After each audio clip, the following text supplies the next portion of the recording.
예수 그리스도의 소원이 무엇일까? 예수님의 소원은 우리가 구원을 받는 것 플러스 우리의 삶이 풍성해지는 것입니다. 행복해지는 것이죠. 그것이 하나님 아버지의 마음입니다.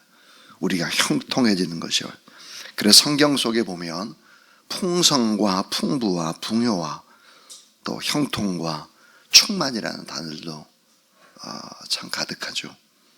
요한복음 10장 10절에 보면 도둑이 오는 것은 도둑질하고 죽이고 멸망시키려는 것뿐이요 내가 온 것은 양으로 생명을 얻게 하고 더 풍성히 얻게 하려는 것이라 그랬습니다.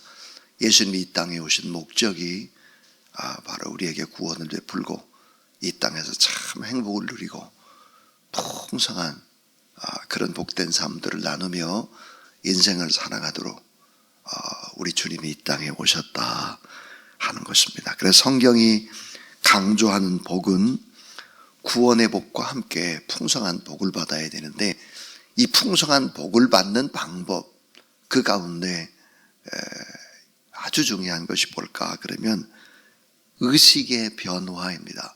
우리의 의식의 변화, 우리의 생각의 변화, 우리 마음의 변화, 우리의 언어의 변화입니다.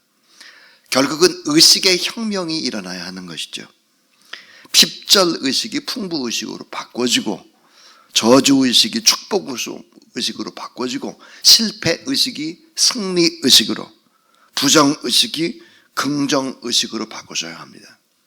조금 전에 우리 권사님이 기도를 하셨는데 절대 긍정의 생각과 하나님을 기대하는 생각 이건 믿음의 생각입니다. 이 믿음의 생각은 믿음의 말과 연결되고 믿음의 말은 믿음의 삶의 태도로 바꿔지기 시작을 하는 것이죠. 잠언 18장 20절부터 21절 우리가 너무 잘 아는 하나님의 말씀. 사람은 입에서 나오는 열매로 말미암아 배부르게 된다니 그랬습니다. 입에서 나오는 열매로 배부르게 된다. 곧 그의 입술에서 나오는 것으로 말미암아 만족하게 된다 그랬습니다. 또 죽고 사는 것이 혀의 힘에 달렸다. 혀의 권세에 달렸다. 그러면서 또 무슨 말을 하는가? 혀를 쓰기 좋아하는 자는 따라하세요. 혀의 열매를 먹으리라. 그러니까 여러분 우리가 하나님 앞에 축복을 받고 이 땅에서 행복하게 또 이런 풍부의식과 이런 축복된 의식을 가지고 살아가기 위해서는 필요한 것이 우리의 생각의 변화요. 또 우리의 마음의 변화요. 우리의 입의 변화다. 이런 사실도 우리가 꼭 기억해야 할 것입니다.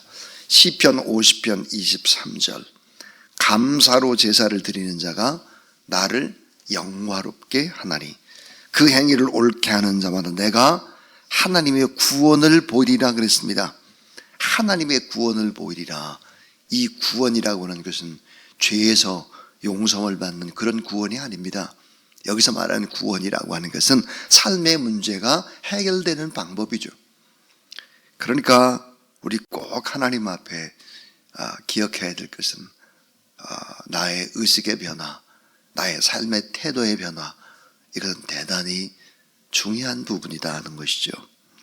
자, 이사야 65장 16절에 보면 이러므로 땅에서 자기를 위하여 복을 구하는 자는 진리의 하나님을 향하여 복을 구할 것이요 그랬습니다. 자, 진리의 하나님을 향해서 우리가 복을 구하라 그랬습니다. 오늘 이제 세 가지의 교훈을 우리가 또 받을 텐데 그 첫 번째 교훈이 뭘까? 그러면 하나님이 복이시다. 하나님께 복을 구하라입니다. 하나님은 복의 원천입니다. 그러므로 하나님께 복을 구하라. 시편 3편 8절에 구원은 여호와께 있사오니 주의 복을 주의 백성에게 내리소서 그랬습니다. 자, 하나님께 뭐가 있을까요? 구원이 있어요. 하나님께 뭐가 있을까요? 복이 있어요. 그러니까 하나님 앞에 뭐예요? 복을 구하라는 거예요. 하나님께 복을 구하라. 나 자신을 위해서, 가정을 위해서, 이웃을 위해서, 나라와 민족을 위해서, 특별히 고통받는 사람들을 위해서, 이 지구촌을 위해서 누군가는 하나님 앞에 기도하는 사람이 있어야 하나님이 축복의 하늘의 문을 열어주는 것이죠. 그러니까 기도라는 이 자체가 최고의 사역이 되는 것입니다. 최고의 선교가 되는 것이죠. 자, 시편 115편 12절부터 13절. 여호와께서 우리를 생각하사 복을 주시되 이스라엘 집에도 복을 주시고 아론의 집에도 복을 주시며 높은 사람이나 낮은 사람을 막론하고 여호와를 경외하는 자들에게 복을 주시리로다 그랬습니다. 여호와 하나님을 경외하고 여호와 하나님 앞에 복을 구하는 자는 그 누구를 막론하고 하나님이 복을 주시겠다, 그렇게 말씀했습니다. 그러니까 그리스도인들은 반드시 복을 구하고 또 그 복을 많이 받아서 그 복을 베풀고 나누면서 축복의 지경이 넓어지면서 하나님 앞에 영광이 되고 여러분의 삶에는 행복이 될 수 있기를 주의 이름으로 축원합니다. 자, 반드시 복에 거는 대신 하나님 앞에 구하라 하는 것이죠. 그래서 하나님이 복이고 예수 그리스도가 복이고 성령이 복이다. 자, 시편 16편 2절에 보니까 내가 여호와께 아뢰되 주는 나의 주님이시오니, 따라하세요. 주 밖에는 나의 복이 없다 하였나이다. 예. 주님 밖에는 나의 복이 없습니다. 주님이 없이는 저는 하루도 살 수 없습니다. 주님과 동행하는 삶이 제 인생입니다. 이렇게 주님 밖에는 나의 복이 없다. 이 다윗의 축복관이었습니다. 야곱의 축복관이었습니다.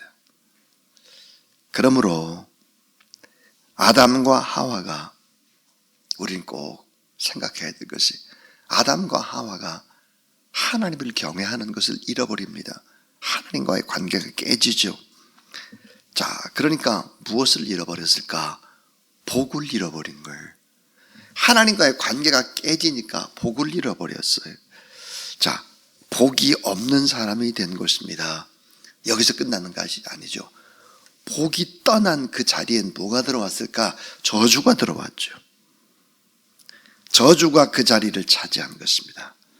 하나님이 없는 그들은 모두 다 원망과 불평과 분노와 심지어 나중에 형제지간에 어때요?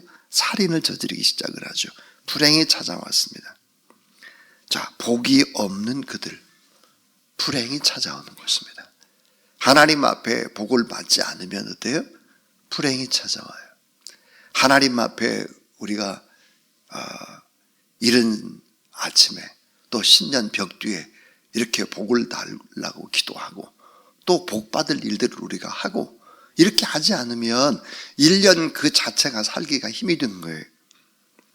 자, 시편 3편 8절에 보니까 구원은 여호와께 있사오니 주의 복을 주의 백성에게 내리소서 그랬습니다.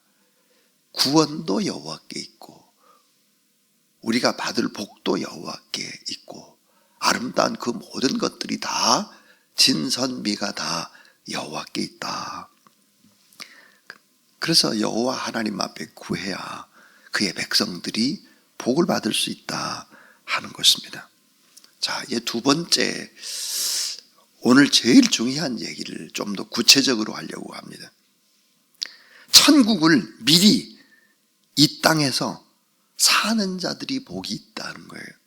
천국을 미리 이 땅에서 사는 자들이 복이 있다. 자, 예수 그리스도를 믿고 구원을 받으면 죽은 후에 갈 천국을 이 땅에서 미리 살아보는 것입니다. 물론 천국에서 누리는 구원과 이 땅에서 누리는 천국은 다른 것이죠. 그림자에 불과하죠. 그러나 완전한 천국이 아니라 그림자라는 천국, 이 천국을 예수 그리스도를 믿는 사람들은 가정에서도 그렇고 그 개인도 교회에서도 누릴 수 있어야 된다. 작은 천국을 경험하며 살다가 이제 완전한 천국으로 가는 것이 바로 예수 그리스도를 믿는 사람들의 행복이죠. 자, 성경은 구원받은 자들이 이 땅에서 미리 누리게 되는 천국을 이렇게 소개를 하고 있습니다. 로마서 1장 17절, 오직 성령 안에서 의와 평강과 희락이 있다 그랬어요. 오직 성령 안에서 하나님의 나라가 뭘까? 의와 평강과 희락이다 그랬습니다. 그래서 이 구원이라고 하는 것은 뭘까요? 기쁨입니다. 이 구원이 정확하게 말하면 기쁨의 능력이에요. 그래서 이 복음은 기쁨의 능력과 함께 증거되는 것입니다. 우리 안에 만약에 기쁨의 능력이 없다, 전도할 수 없습니다. 만약에 선교사님들의 가슴 속에 기쁨의 능력이 없다, 복음은 증거되지 않습니다. 교회도 마찬가지입니다. 이 교회는 정말 다르네, 기쁨의 능력이 있고 진짜 행복하고 사람들의 모습이 다르네, 이렇게 돼야 하는 것이죠. 그렇지 않으면 그런 복음의 능력, 구원의 이 기쁨을 교회 안에서 우리가 누려야 된다.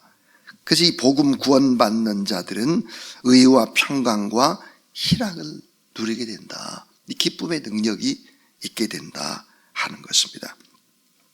이사야 32장 15절에 보니까 이사야는 구원을 어떻게 설명했는가? 구원은 광야가 아름다운 밭이 되는 것, 광야가 아름다운 밭이 되는 것이 회복이고 그것이 구원이다 그랬습니다. 여러분이 이 광야 같은 세상에 아름다운 곡식을 맺고 풍요로운 그런 밭이 되는 경험, 이런 것들이 이제 구원입니다. 그래서 구원 그 자체가 신비한 복이다. 이 같은 확신을 갖고 구원의 여정을 보내는 것, 그 자체는 기적이고 축복이다 하는 것입니다. 자, 이제 구원의 여정 자체가 복이고 기적이다 그랬는데, 그 구원의 여정이라고 하는 것이 몇 단계로 돼 있을까? 쭉 어떤 사람들은 7단계를 얘기하기도 하고 9단계를 얘기하기도 하고 좀 자세히 11단계를 이야기하기도 하고 그렇게 하죠. 근데 저는 이 9가지 단계를 한번 이야기해 보려고 합니다. 구원이 얼마나 위대한 복인지를 설명하기 위해서 그 첫 번째가 뭘까 그러면 예정과 선택의 복입니다. 우리가 하나님 앞에 예정을 받았고 선택을 받았다. 예정과 선택의 복이죠. 또 하나는 예정과 이 선택의 복을 받았기 때문에 결국은 소명의 복, 부르심을 받았다는 거예요. 소명. 우리가 하나님 앞에 부름을 받았기 때문에 이 자리에 온 거죠. 시편 33편 12절에 보니까 여호와를 자기 하나님으로 삼은 나라, 곧 하나님의 기업으로 선택된 백성은 복이 있도다. 우리가 어때요? 선택된 백성이라는 거예요. 그래서 하나님 앞에 하나님이 우리를 불러서 이 자리에 온 소명의 복이죠. 인생이 내 계획과 내 뜻대로 됐는가? 오늘 내가 이 새벽에 이 자리에 와서 앉아서 이 하나님의 말씀을 듣는 것이 내가 계획을 한 것인가? 그렇지 않죠. 하나님이 우리를 깨우셔서 또 오늘 이 자리에 오게 한 거죠. 이 부르심의 복이다. 그 다음에 이제 구원에서 세 번째는 바로 이제 중생인데요.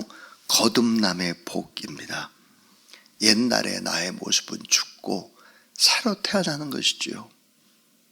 born again 한 것입니다. 중생이 복이다. 네 번째는 죄 사함 받은 복입니다. 회개해서 죄 사함 받은 복이다 그랬는데, 시편 32편 2절 말씀에 마음에 간사함이 없고 여호와께 정죄를 당하지 아니하는 자는 복이 있도다 그랬습니다. 근데 시편 30편 1절에 보니까 하나님 앞에 회개하는 자가 진짜로 복이 있다 그랬어요. 그래서 보니까 이제 제사함 받는 복, 회개하는 복입니다. 그 다섯 번째가 이제 믿음이죠. 믿음의 복. 너희가 나를 믿는 것이 복이다 그랬어요. 너희가 나를 믿는 것이 복이다. 믿어지는 것이 복입니다. 여러분, 선택받지 못한, 예정받지 못한 사람은 믿어지지를 않는 거예요. 이게 고민이죠. 너희가 나를 믿는 것이 복이다 그랬습니다. 시편 144편 15절. 이러한 백성은 복이 있나니 여호와를 자기 하나님으로 삼은 백성은 복이 있도다 그랬습니다. 하나님, 자기 하나님을 삼은 사람 복이 있다. 믿는 것이 복입니다. 하나님을 믿는 것이 복이다 그랬어요. 또 시편 119편 2절 말씀을 보니까 여호와의 증거들을 지키고 전심으로 여호와께 구하는 자는 복이 있도다. 하나님 앞에 선택을 받고 하나님께 진심으로 복을 구하는 자가 복이 있다 그랬습니다. 자, 구원의 여정 가운데 6번째는 뭘까? 칭의입니다. 칭의. 믿음으로 의롭다함을 받는 것이 복이다. 하나님의 의가 우리 안에 전가가 됐어요. 그래서 우리 의인이 된 것입니다. 그러니까 하나님 앞에 의인의 간구가 응답이 되는 것이죠. 오늘도 우리가 하나님 앞에 예배드리고 신앙 고백하고 의인입니다. 그 의인이 하나님 앞에 기도를 하니까 하늘의 문이 열려지는 것이다. 그래서 칭의입니다. 자, 구원의 7번째가 뭘까? 성화죠. 성화. 이 성화라고 하는 것은 뭘까? 하나님의 말씀을 지키며 살기 때문에 결국은 거룩한 변화를 거듭하는 거예요. 그러니까 어제보다는 오늘 우리가 더 변화를 맞는 것이죠. 성화입니다. 성화. 때로는 하나님은 우리를 빨리 거룩한 사람으로 변화시키기 위해서 질병을 줄 때도 있고 사건을 줄 때도 있고 어려움을 줄 때도 있죠. 그때는 훨씬 더 빨리 성화되는 거예요. 거룩하게 변화되는 것이죠. 8번째가 뭘까? 견인입니다. 견인. 켈빈이 얘기했던 5대 교리 가운데 하나가 이제 성도의 견인입니다. 이 견인을 조금 이게 들여다보면 얼마나 은혜가 되는지 몰라요. 진정으로 회개한 자는 성령의 지속적인 보호하심으로 결국은 구원을 잃을 만큼 타락할 수 없다는 거예요. 구원을 잃을 만큼 타락할 수가 없다. 하나님이 어때요? 타락의 다른 길로 벗어나가게 되면 붙잡아가지고 제자리에다 돌려놓는 거예요. 하나님의 붙드심 때문이다. 로마서 8장 37절부터 39절이죠. 하나님이 우리를 붙들어 주세요. 그래서 우리가 구원을 잃어버릴 만큼 타락하지 않는다는 것입니다. 성도의 견인입니다. 결국은 구원받은 이 영혼을 한 사람도 잃어버리지 않고 끝까지 하나님이 우리를 붙들면서 간다. 이게 견인이에요. 9번째가 뭘까? 영화죠. 영화. 요한계시록 14장 13절 말씀을 보니까 뭐라고 되어 있는가? 참 이 말씀도 생각하면 생각할수록 귀합니다. 따라하세요. 주 안에서 죽는 자들은 복이 있도다.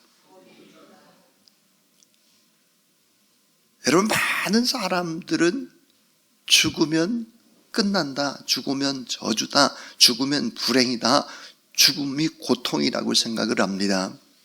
그러나 예수 그리스도를 믿는 사람들은 예수 그리스도 안에서 죽음 그 자체가 복 중의 복이다. 그렇게 성경은 얘기합니다.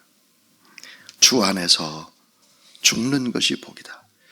구원의 서정, 그 마지막 영화가 있어서 우리를 영화롭게 아름답게 변화시키는 그런 과정들이 죽음이라고 하는 것이죠. 그래서 여러분, 이 구원의 여정은 영화롭게 우리가 바꿔지는 것인데 결국은 마지막이 뭘까? 이 마지막 10번째는 그러니까 천국에서 영생하는 복입니다. 천국에서 영생한다 하는 거죠. 시편 133편 3절. 따라해 주세요. 여호와께서 복을 명하셨나니 곧 영생이로다. 예. 여호와께서 복을 명하셨나니 곧 영생이로다. 영생의 복이에요. 그러니까 여러분, 자, 이 구원의 여정 자체가 신비스러운 하나의 복과 연결되어 있다라는 거예요. 이 복과 구원의 여정이 결국은 기적 그 자체인 것입니다. 이것을 깊이 묵상을 하면서 오늘의 삶들을 우리가 살아가야 하는 것이다. 그런데 자, 오늘 이제 마지막 세 번째 얘기가 뭘까? 최고의 선한 목적, 최고의 선함이 뭐겠나? 최고로 우리가 나눠야 되는 것이 뭘까 하는 거예요. 선한 목적, 나눔의 축복, 그것은 뭘까? 여러분, 최고의 선, 절대 축복은 무엇입니까? 복음입니다. 복음. 그러니까 복음을 증거하는 것입니다. 내가 만난 예수 그리스도를 증거하는 것이 최고의 선이에요.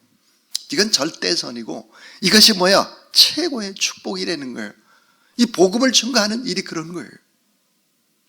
이 복음을 전파하는 것이 최고의 축복 중에 최고. 자, 어머니 아버지에게 내가 할 수 있는 최고의 효도가 뭘까? 복음을 증거하는 거예요. 자, 내가 사랑하는 친구에게 가장 최고로 할 수 있는 복이 뭘까?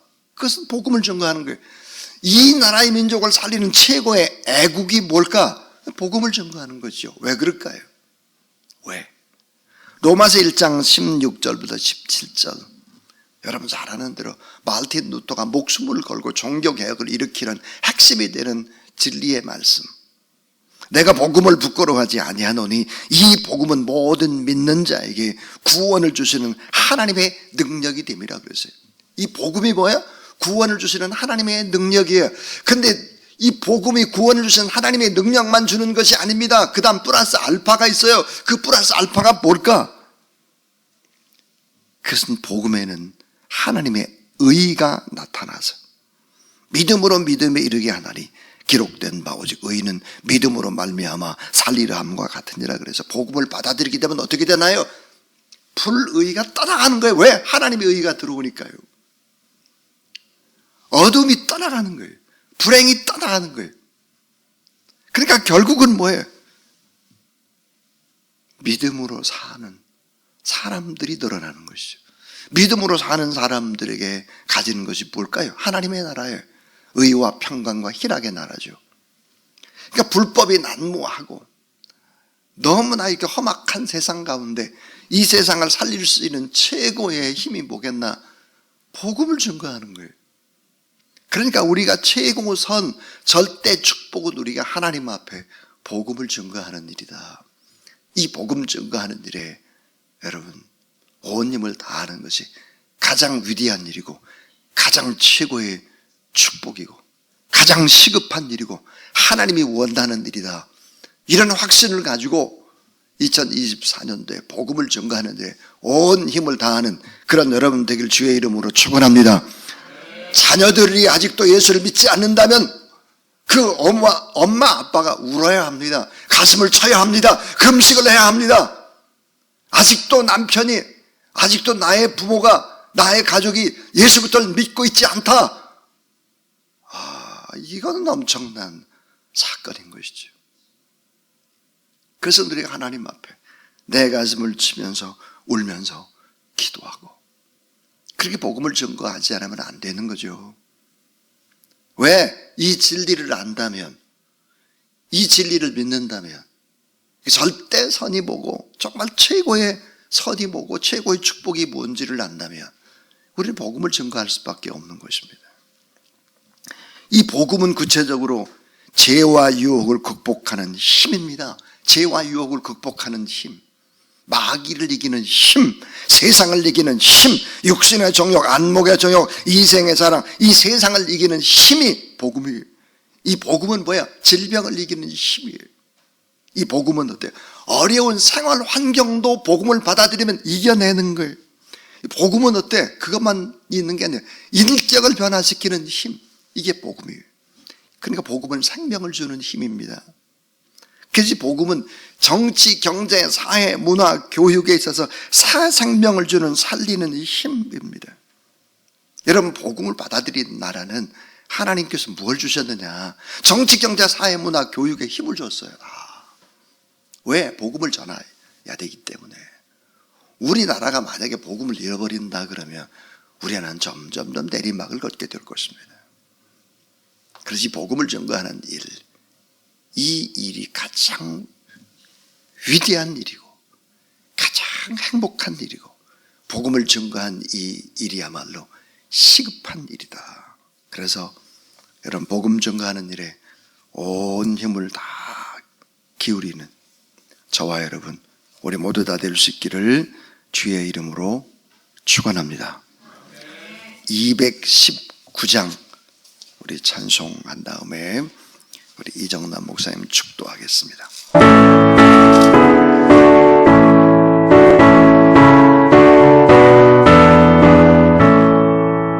주 하나님의 사랑은 한없이 넓으사 온 세상 모든 백성을 그 자녀 삼았네. 각 나라 말과 역사가 다 다르더라도 온 세상 사람 믿으니 한 형제 자매라. 그 은혜로서 모르게 복 내려주시고 다 같은 주의 계시를 보여주시네. 하나버지신 하나님 다 같이 모시고 만 백성 서로 지체니 한 형제 자매라.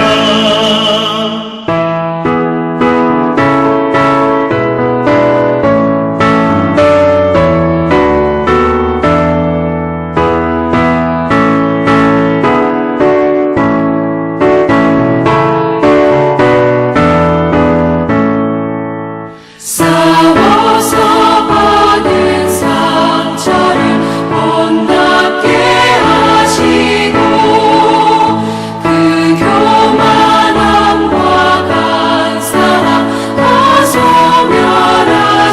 소멸하시네. 각 나라 서로 도우며 참 사랑으로서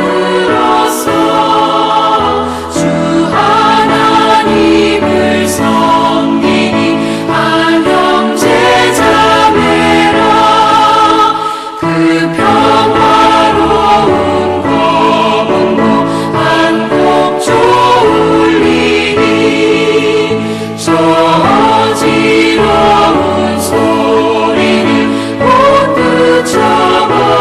그쳐버리네. 큰 영광 보는 그날을 늘 기다리다니 그 나라 올라가서도 한 형제 자매라.